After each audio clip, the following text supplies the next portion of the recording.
Good morning, traders. It's Friday, the 23rd of June. This is the morning update brought to you by Mark Owen from Phoenix Blue. Another interesting day in the markets, although not a great deal if we look at the week as a whole. Let's take a look at the news first of all. It's a very quiet day today, Friday, 1:30 p.m. We have the Canadian CPI month on month, forecasted to come in a little bit lower than expected. From the previous months at 0.2. After yesterday's excellent retail sales figures came in, smashing forecasts and bringing the Canadian dollar some strength for the day.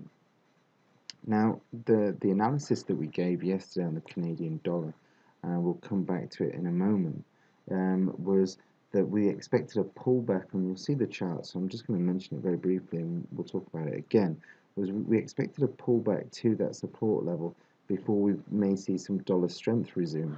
Now, if we just look at the dollar index right now, you can see that we've been bumbling around in this 97.50 to 96.50 zone down at the bottom.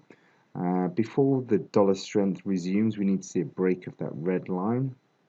And if we're going to see dollar weakness, we need to see a break of the grey zone below.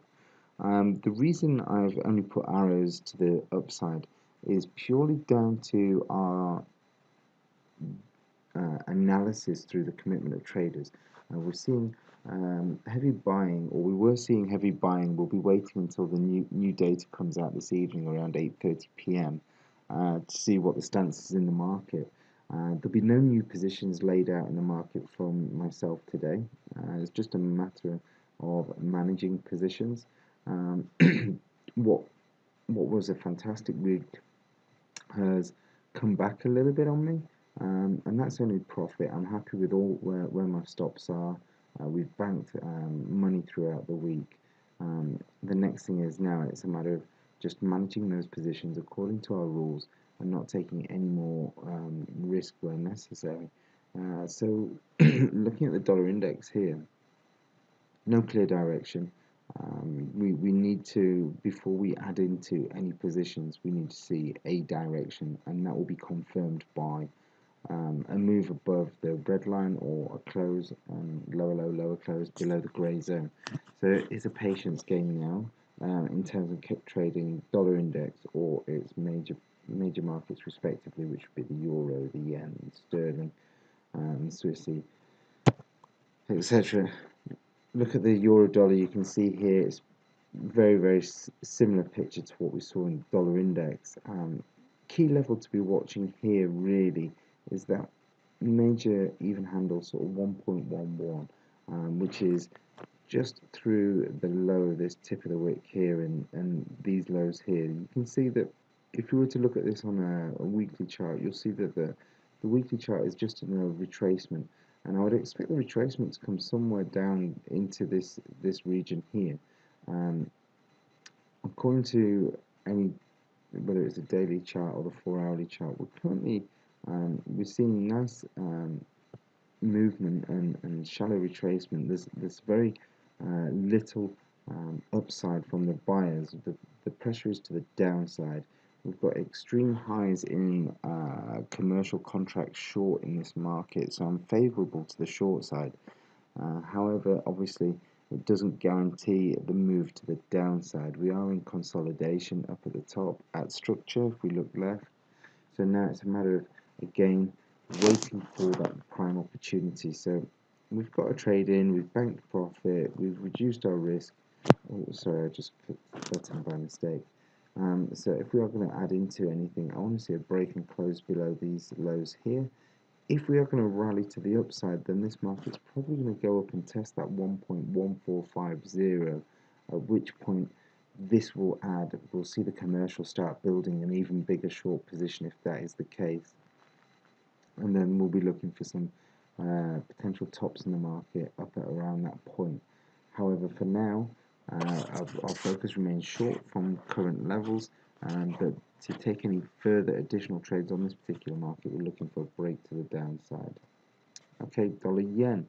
Again, look, after last week's huge engulfing bullish hammer candle, this week is a very small indecision buyers came into the market. Now they're leaving the market. That sort of 111.10 around the 61.8 is proving difficult to close above. We're testing it. We'll see how the market finishes today. But again, no real direction here.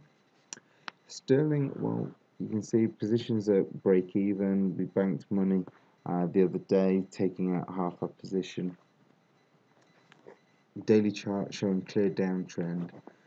Weekly chart will be showing a retracement of the channel. So the question, if we just talk about trend analysis, at what point will we see a potential change in trend? Well, any sort of break above this high here, and we'll have a new high on the daily chart. So wherever this market is underneath this zone here, my buyers remain short on this market.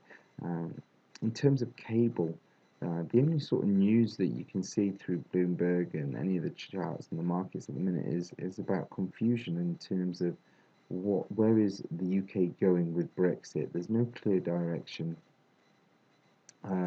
There's been nothing set out in stone onto what Brexit means for the UK. So throughout Europe and Scandinavia, there's a bit of confusion as to what's actually happening now, especially after the snap election, which has gone horribly wrong for the Tories. So again, fundamentally, technically, my buyers remain short. No need to add into any positions.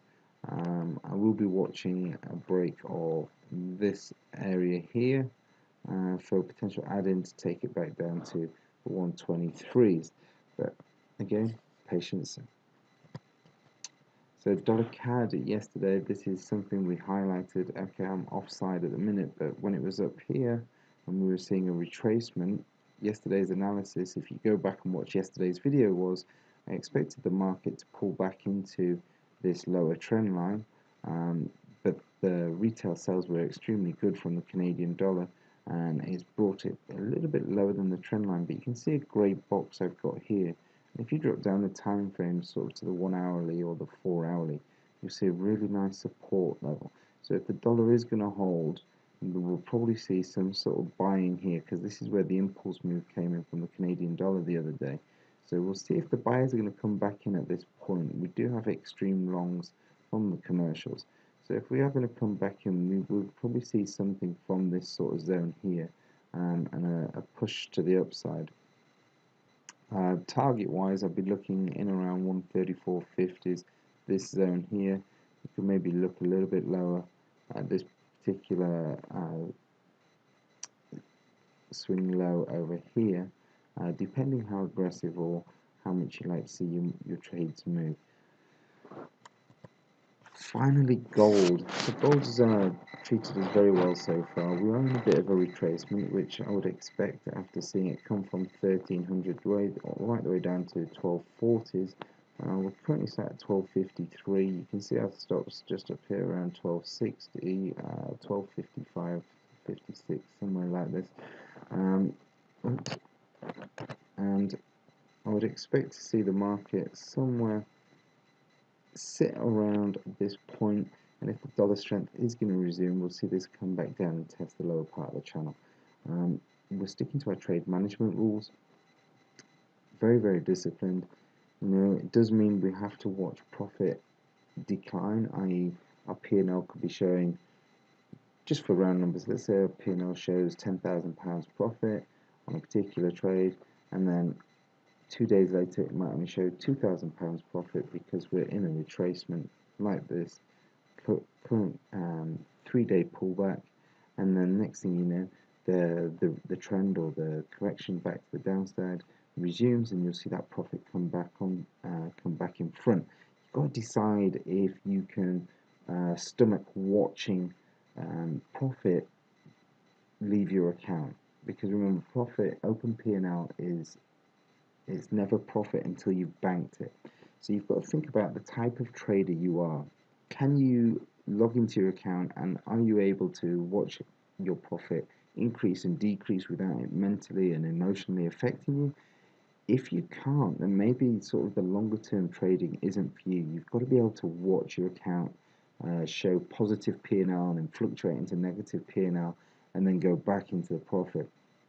If you think this is going to affect you emotionally and make you make irrational decisions, then maybe you'd be better off trading on an intraday basis, shorter time frames, going for set targets, closing all your positions out within a given time or within before the close of day, so that you're not actually watching huge profits move with you and then against you. So always think about what type of trader you are, how certain things will affect you, because these are one of the common traits that I have with most traders that we teach here.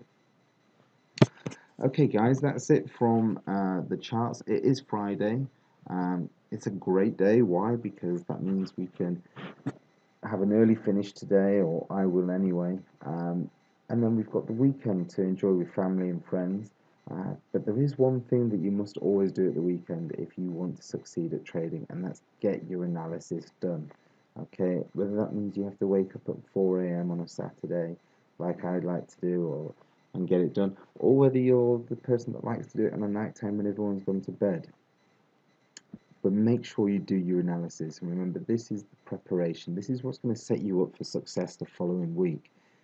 If you don't do it, and you don't have time because family and friends, etc., well, we do have a service here at Learn.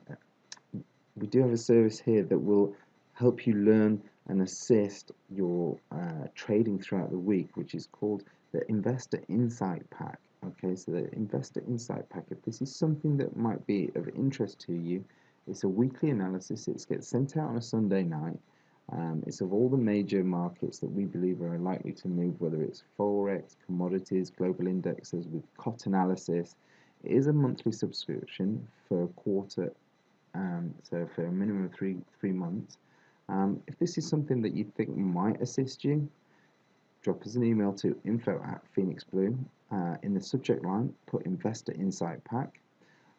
We can send you out last week's Investor Insight Pack so you can have a look at what's entailed, see if you think it might help you, which I know it will, and then if it's within your budget and it's going to save you 5 or 6 hours a weekend, then listen, let's get started. And finally, Meetup for Traders. We've had quite a few emails come through asking about potential dates. Dates will be set up probably next week, towards the back end of next week, for confirmation of our next meetup. If you have any other traders that you think might be interested in a meetup, please let us know. Share the video with them. Drop us any questions. Thank you for the questions so far online. Hit share and like. Don't forget to follow us on Facebook at Phoenix Blue Trading. Instagram is Phoenix Blue Trading.